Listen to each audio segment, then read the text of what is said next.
ঘুমে অলসে আমাদের রাত কেটে যায়, সেজদা দেওয়ার সময় নাই।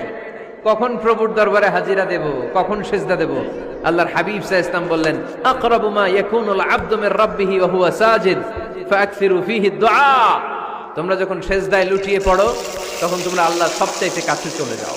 এজন্য ওই সময় বেশি বেশি আল্লাহর কাছে চেয়ে নাও। মনের যত জ্বালা যন্ত্রণা দুঃখ ব্যথা আপনি সেজদায় পড়ে আল্লাহরে বলেন। কোনো ভায়া লাগবে না, কোনো মিডিয়া লাগে না, কোনো সিরিয়াল লাগে না, কোনো অ্যাপয়েন্টমেন্ট লাগে না। ডাকতে দেরি, ডাকে সাড়া দিতে দেরি হয় না। তাহলে কোরআনের আলোকে আজকে আমরা জেনে গেলাম আল্লাহর কাছে যেতে হলে সেজদায় লুটিয়ে পড়তে হয়।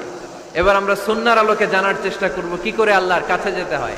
সুন্নাহকে যদি আমরা জিজ্ঞেস করি, বিশ্বনবী রেখে যাওয়া সুন্নাতে যদি আমরা একটু তালাশ করি, একটু স্ক্যানিং করি, একটু চোখ গোলাই, তাহলে সুন্নাহ আমাদেরকে বলে বেশি বেশি নফল ইবাদত করো আর আল্লাহর নৈকট্য হাসিল করো।